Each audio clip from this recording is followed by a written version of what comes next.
Bible సమయం గంభీర సమయం వచన పరంపర ధ్యానాంశ సమయం బైబిల్ సమయం గంభీర సమయం దైవ సన్నిధికి అనుబంధ సమయం బైబిల్ సమయం బైబిల్ సమయం బైబిల్ సమయం బైబిల్ సమయం.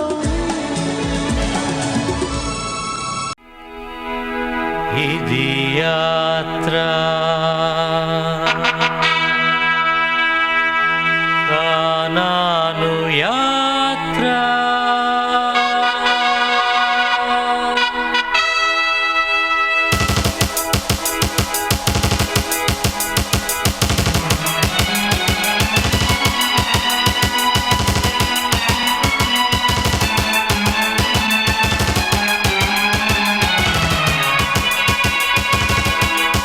శూరుడు యెహోవా యుద్ధ వీరుడు యెహోషువ యెహోవాధిపత్యాన యెహోషువ నాయకత్వాన సాగిరుచిన యాత్ర కానాను స్వాధీన యాత్ర జయం జయం వేసేయునకే జయం జయం యెహోవాకే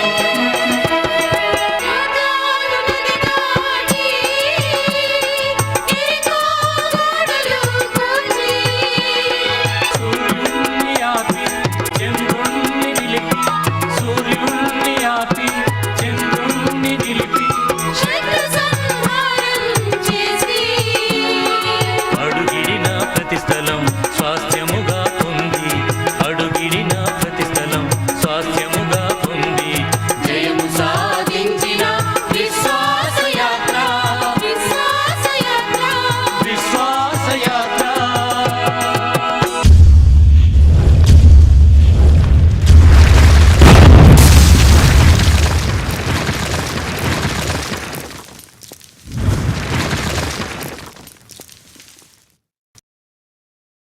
ఈరోజు ఈ కార్యక్రమాన్ని నిర్వహించడానికి సహాయపడిన ప్రియులకు యేసు అనుచరులందరము కలిసి హృదయపూర్వక వందనాలు చెల్లిస్తున్నాం. అమ్మా బాబు, మేము మీకు ఏమీ ఇవ్వలేము. మా పక్షంగా దేవుడే మిమ్మలను మీ కుటుంబాలను నిండారుగా దీవించునుగాక. Good evening, praise the Lord. సకాలానికి వచ్చిన మీ అందరికీ నా ప్రత్యేక ధన్యవాదాలు. ప్రార్థన చేసుకుని కార్యక్రమాన్ని ప్రారంభించుకుందాం. ప్రేమ కలిగిన మా ప్రియ పరలోకపు తండ్రి, వందనాలు స్తోత్రాలు నాయన. యెహోషువ గ్రంథ ధ్యానాల ద్వారా మీరు మాతో వ్యక్తిగతంగా, కుటుంబపరంగా, సంఘపరంగా మాట్లాడుతున్న విధానం కొరకై వందనాలు స్తోత్రాలు నాయన. నాయన, మీ వాక్యం ద్వారా మాతో మాట్లాడుతూ ఉండగా మా వ్యక్తిగత జీవితాలు సరిచేసుకోవడానికి సహాయపడండి, మా కుటుంబ జీవితాలు సరిచేసుకోవడానికి సహాయపడండి. ఆయన ఎంతమంది వచ్చారో వారందరితో నాతో మాట్లాడుమని యేసు ప్రభు వారి పుణ్యనామమున స్తుతించి గణపరిచి వేడుకున్నాము తండ్రి. ఆమెన్ ఆమెన్ అని చెప్పిన మీ అందరికీ నా ప్రత్యేక ధన్యవాదాలు. ఇంటర్లో అనగా ఎంసెట్లో ర్యాంక్స్ సంపాదించిన ప్రియ బిడ్డలకు నా హృదయపూర్వక ధన్యవాదాలు. దేవుడు మిమ్మల్ని నిండారుగా దీవించునుగాక. ఇంజనీరింగ్లో, మెడిసిన్లో, ఆయా ఎలైట్ కోర్సెస్లో మీరు సంతోషంగా జాయిన్ కండి. ఒకవేళ మీరు అనుకున్న ర్యాంక్ కంటే తక్కువ ర్యాంక్ వస్తే మీరేమీ కృంగిపోవద్దు అని ప్రభు పేరిట నేను మిమ్మల్ని మనవి చేస్తున్నాను. ఎందుచేతనగా చాలామంది కృంగిపోయి ఏమేమో చేసుకోవడానికి అవకాశం ఉంది. నా ప్రియ బిడ్డలారా, మీరు ఎంతో ప్రశస్తమైన వారు కాబట్టి మీ తల్లిదండ్రులను, మమ్మలను మీరు సంతోషపరచాలి. ఏ విధంగా కూడా మీరు ఒకవేళ ఎంసెట్లో ర్యాంక్ రాకపోతే విచారపడవద్దు. కనుక నెక్స్ట్ టైం తప్పనిసరిగా ప్రభువు మీకు కృప చూపెడతారు. మంచిది. యెహోషువ గ్రంథం 10వ అధ్యాయము 16వ వచనాన్ని చదువుతున్నాను. ఆ రాజులు 5 పారిపోయి మక్కేదా ఎందలి గుహలో దాగి ఉండరు. ఈ మాట చాలా ప్రాముఖ్యమైన పాఠాన్ని మనకి గుర్తు చేస్తుంది. వాళ్ళు శత్రువులు. ఇశ్రాయేళ్లకు లొంగిపోయేదానికంటే వారు గుహలో దాగుకున్నారు. ప్రియులరా, వారు దాగుకున్నారు. నేను ఒక మాట చెప్తున్నాను, బహిరంగంగా వచ్చే శత్రువుల కంటే, ఆధ్యాత్మిక శత్రువుల కంటే దాగుకున్న శత్రువులు చాలా డేంజరస్, చాలా అపాయకరమైన వారు. ఈ దాగుకున్న వారినే మనము రహస్య పాపాలకు పోల్చవచ్చు.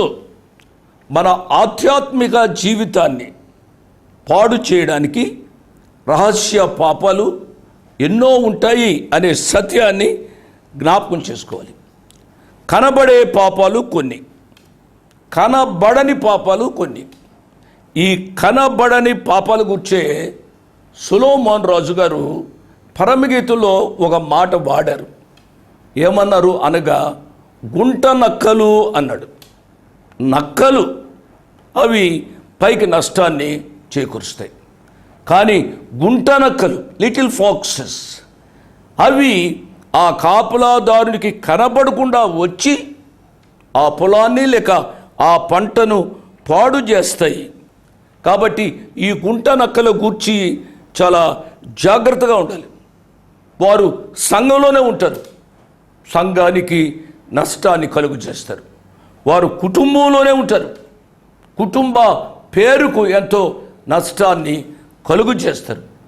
నా ప్రియ బిడ్డలారా, సేవకులైన మీ తల్లిదండ్రులకు మీరు చెడ్డ మచ్చ పేరు తీసుకుని రావద్దు అని నేను హెచ్చరిస్తున్నాను. అనేక మంది యవనస్తులు ఇష్టానుసారంగా జీవిస్తున్నారు. ఆయన ఎంతో చక్కటి సేవ చేస్తారండి, కానీ వాళ్ళ పెద్ద కుమారుడు లేక వాళ్ళ చిన్న కుమారుడు, వాళ్ళ యొక్క నడిపి కుమారుడు ఇష్టానుసారంగా జీవిస్తాడు, రౌడీగా జీవిస్తాడు, త్రాగుతాడు, ఏమేమో చేస్తాడు, ఆడపిల్లలను ఏడిపిస్తాడు, సంఘానికి వచ్చి ఆడపిల్లలను ఏడిపిస్తాడు. నేను విన్నానండి. అందుచేత భారంతో ఈ మాటలు నేను చెబుతున్నాను. వీళ్ళే గుంట నక్కలు, సంఘాన్ని పాడు చేసే గుంట నక్కలు, కుటుంబాన్ని పాడు చేసే గుంట నక్కలు. ఈ 5 రాజులు గుహలో దాక్కున్నప్పటికీ వారిని బయటికి తీసుకురావాలి. బయటికి తీసుకుని వచ్చి సమూల నాశనం చేయాలి. వారిని బయటికి రాకుండా, వారిని సమూల నాశనం చేయకుండా ఉంటే వారే ప్రక్కలు బళ్ళెములా తయారవుతారు. వీరి గూర్చి మోషే గారు ద్వితీయోపదేశకాండంలో ఈ రీతిగా వ్రాశారు. ద్వితీయోపదేశకాండం 7వ అధ్యాయము మొదటి 3 వచనాలు చదువుతున్నాను.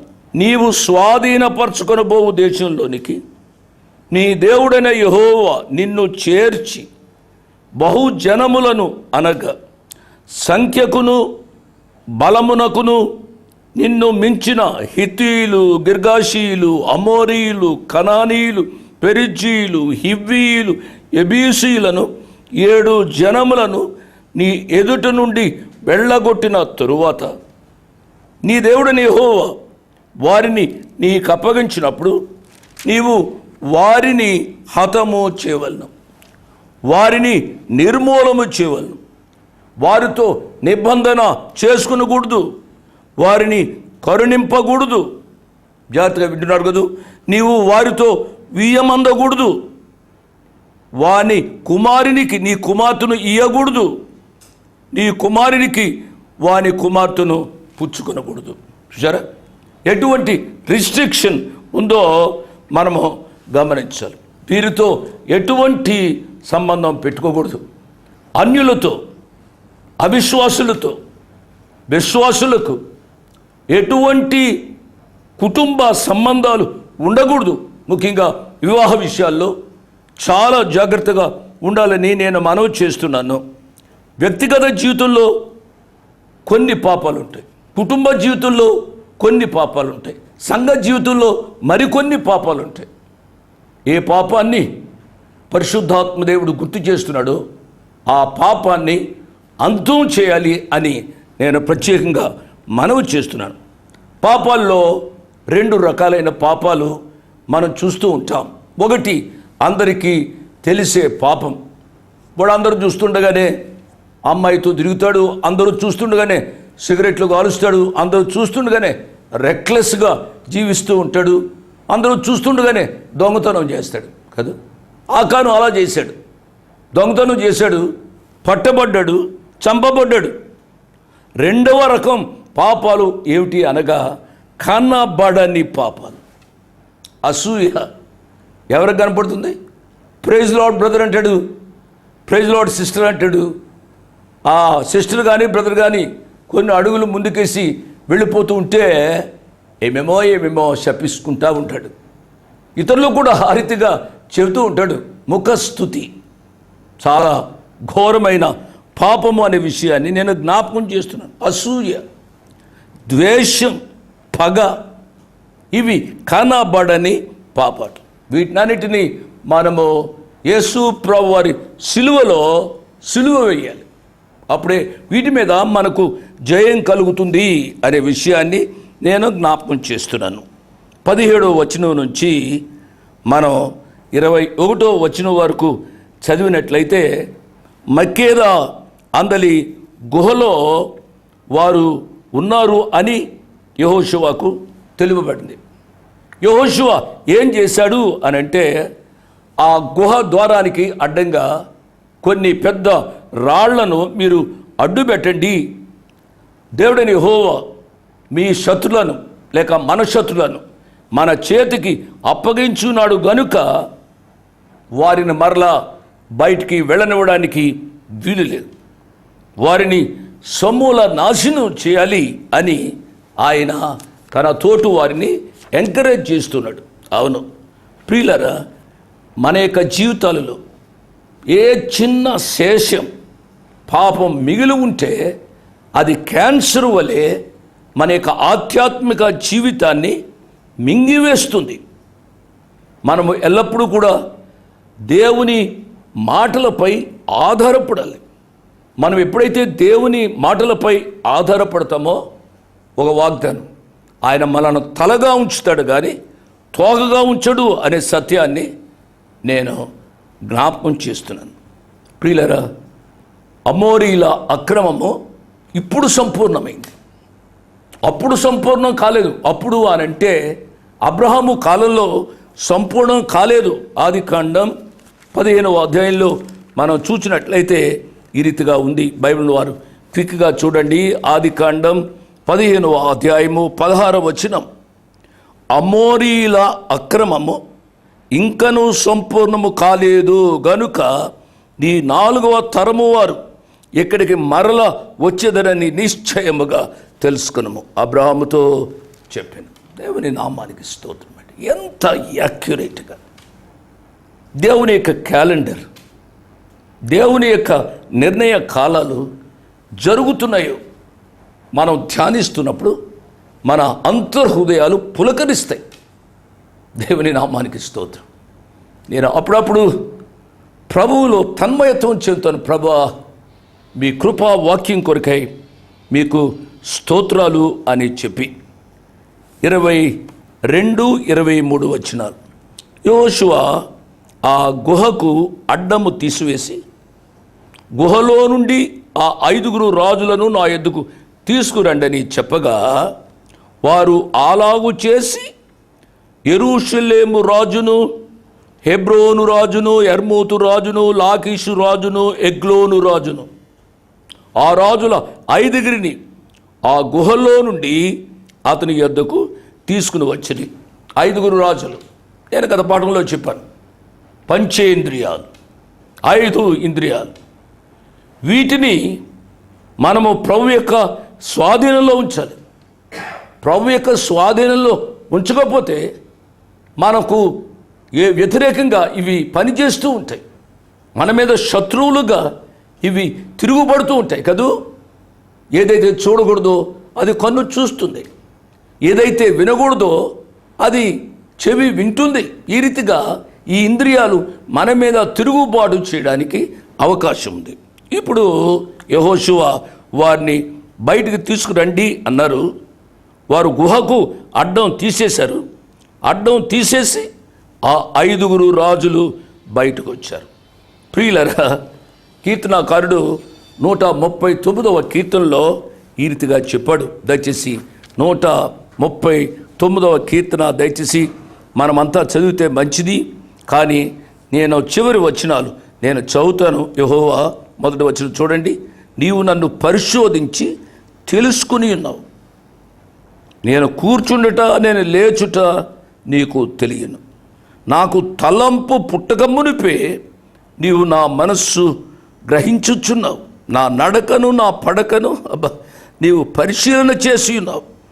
నా చర్యలు అన్నిటినీ నీవు బాగుగా తెలుసుకుని ఉన్నావు. మీరు ఆ రీతిగా చదివితే 139వ కీర్తన మనకు సూటిగా మాట్లాడుతుంది. ఇంకొక వచనాన్ని చదివి ముందుకు వెళ్తాను అండి. 23వ వచనం చూడండి. అదే 139వ కీర్తన 23, 24 వచనాలు. దేవా, నన్ను పరిశోధించి నా హృదయమును తెలుసుకునుము. నన్ను పరీక్షించి నా ఆలోచనలను తెలుసుకునుము. నీకు ఆయాసకరమైన మార్గం నా యందు ఉన్నదేమో చూడుము. నిత్య మార్గమున నన్ను నడిపింపుము. విన్నారు కదూ ప్రియులరా, మన యొక్క జీవితంలో ఆ ప్రభువుకు ఆయాసం కలిగించే పాపాలు ఏదైనా ఉంటే ఆ ప్రభు యొక్క పాద సన్నిధిలో ఈ దావీదు మహారాజు వలె ఒప్పుకొనవలని ప్రభు పేరిట నేను జ్ఞాపకం చేస్తున్నాను. దావీదును క్షమించాడు ఆ ప్రియ ప్రభు. మనను క్షమించడానికి ఇష్టపడుతున్నాడు. ఆ ప్రియ ప్రభు క్షమించలేనిదంటూ ఏమీ ఉండదండి. నువ్వెంత ఘోర పాపివైనా ఈ క్షణంలో దేవుని యొక్క వాక్యాన్ని వింటున్నావు కదా. దేవుని వాక్యము నిన్ను ఒప్పింపచేస్తూ ఉంటే ఆ పాపాన్ని ప్రభు దగ్గర ఒప్పుకొనుమని ప్రభు పేరిట నేను జ్ఞాపకం చేస్తున్నాను. నీ తల్లికి దాచవచ్చు, నీ తండ్రికి దాచవచ్చు, నీ భార్యకు, నీ భర్తకు, నీ తోబుట్టువులకు, నీ బంధువులకు నువ్వు దాచవచ్చు. కానీ నా ప్రియ బిడ్డలరా, ప్రభు దగ్గర ఈ రాత్రి ఒప్పుకుందాం. మనకు కనబడని పాపాలు. నేను సేవకుడిని, నేనెంత సేవకుడినైనా నాకు కనబడని గుంట నక్కలు నాలో కూడా ఉంటాయి. నేను ప్రభువు దగ్గర ప్రతి క్షణము యథార్థవంతునిగా ఉండాలి అని అంటే ఆ ప్రభు దగ్గరకు ప్రతి క్షణము వస్తూ ఉండాలి, శుద్ధీకరిస్తూ ఉండాలి. నా ప్రియ బిడ్డలరా, ఈ రాత్రి సమయంలో ప్రభు వారు హెచ్చరిస్తూ ఉండగా ఈ సత్యాలు గ్రహించాలని నేను మనవి చేస్తూ ఉన్నాను.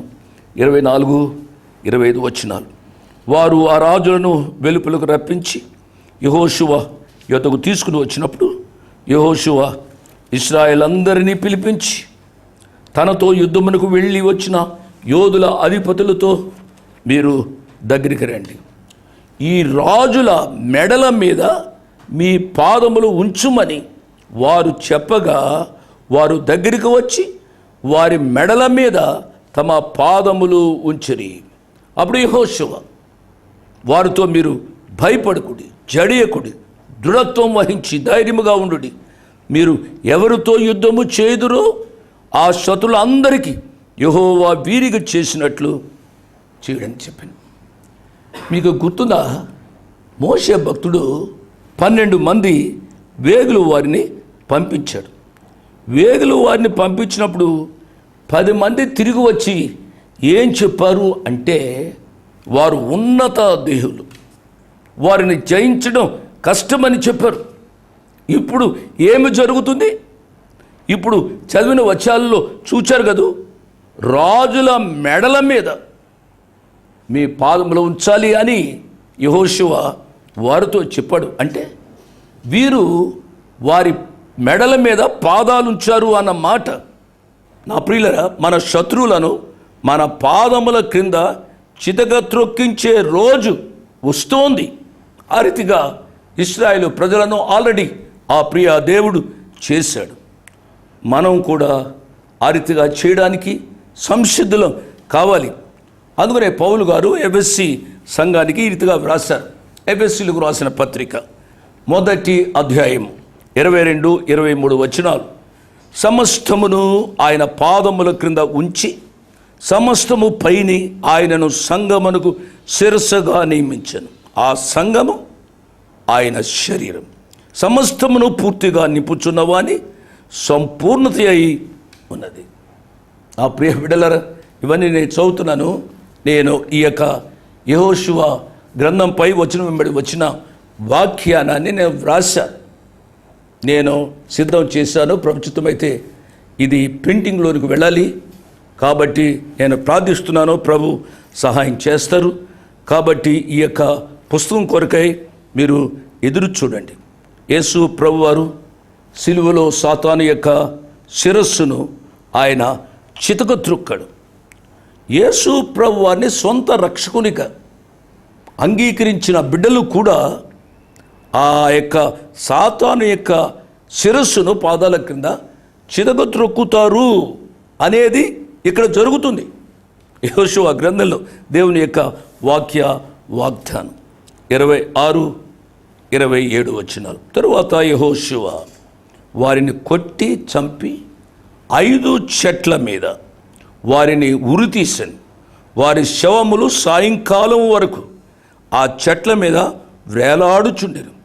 ప్రొద్దు గ్రుంకు సమయమున యెహోషువ సెలవీయగా జనులు చెట్ల మీద నుండి వారిని దించి వారు దాగిన గుహలోనే ఆ శవములు పడవేసి ఆ గుహ ద్వారమున గొప్ప రాళ్లను వేసిరి. ఆ రాళ్ళు నేటి వరకు ఉన్నవి. ఈ వచనాల్లో గొప్ప సత్యం దాగి ఉంది. ద్వితీయోపదేశకాండం 21వ అధ్యాయం 23వ వచనంలో ఈ రీతిగా వ్రాయబడి ఉంది. మరణశిక్షకు తగిన పాపం ఒకడు చేయగా అతని చంపి మ్రాను మీద వేలాడదీసిన ఎడల అతని శవము రాత్రి వేళ ఆ మ్రాను మీద నిలువకూడదు. వేలాడతీయబడిన వారు దేవునికి శాపగ్రస్తులు గనుక నీ దేవుడైన యెహోవా స్వాస్యముగా నీకిచ్చున్న దేశమును నీవు అపవిత్రపరచకుండా ఉండునట్లు అగత్యముగా ఆ దినమున వారిని పాతి పెట్టవలెను. ఇందును గూర్చి మ్రాను మీద వేలాడిన ప్రతి వాడును శాపగ్రస్తుడు అని వ్రాయబడి ఉన్నది. గలతీయులకు రాసిన పత్రిక 3వ అధ్యాయం 13వ వచనంలో మనం చూసినట్లయితే ఈ 2 వచనాలను సమీక్షించి, అంటే ద్వితీయోపదేశకాండం 21వ అధ్యాయం 23వ వచనం, గలతీయులకు రాసిన పత్రిక 3వ అధ్యాయం 13వ వచనం, ఈ 2 వచనాలను మనము సమీక్షించి చెప్పవలసి వస్తే చెట్టు మీద వేలాడిన ప్రతి వ్యక్తి శాపగ్రస్తుడు. గమనించండి, ఆ యేసయ్య, ఆ యేసు ప్రభువారు మన నిమిత్తం సిలువపై వేలాడి మన ప్రతి శాపాన్ని తొలగించాడు. సిలువ మీద వేలాడుట ద్వారా నా ప్రియులారా ఆయన శాపగ్రహి అయి మనకు విడుదల కలుగు చేశాడు. ఈ రాత్రి సమయంలో ఆయన మనకు విడుదల కలుగు చేశాడు అనే సత్యంలో మనము నమ్మిక ఉంచి ఆ ఉన్నతమైన రక్షణానుభవంలోనికి రావాలని ప్రభు పేరిట నేను జ్ఞాపకం చేస్తున్నాను.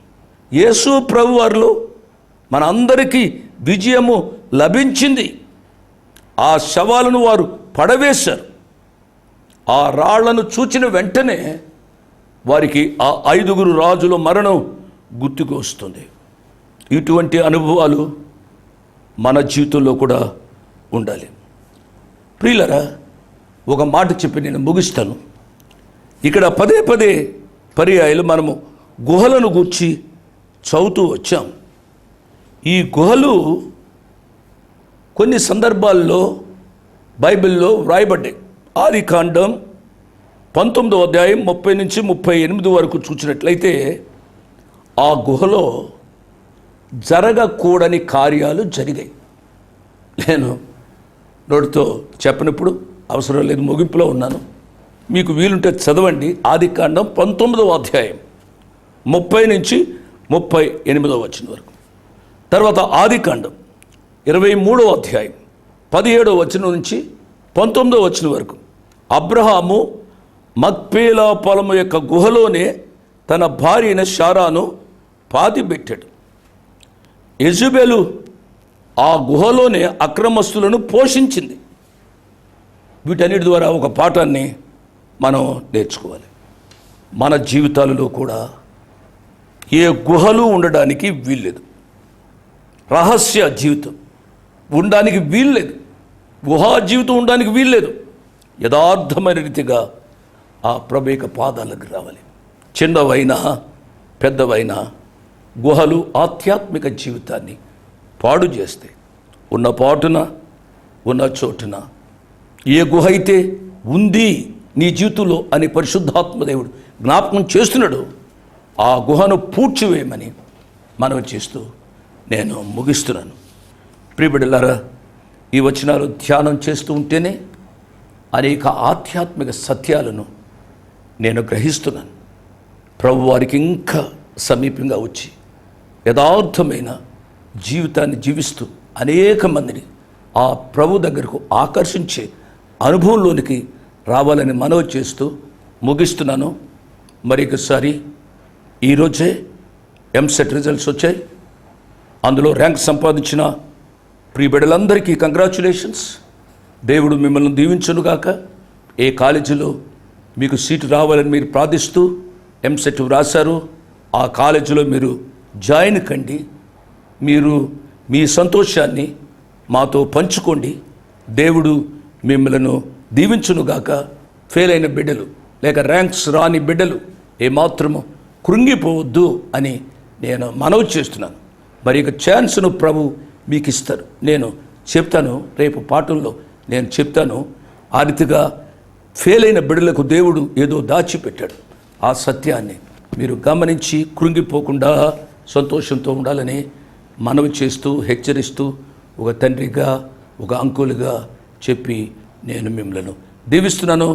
మే God bless you. My dress 1-1-214/2 flat number 505506 1-1-214/2 flat number 505506 Prithvi Apartments Extension Vivek Nagar Chikkarpalli Hyderabad 20.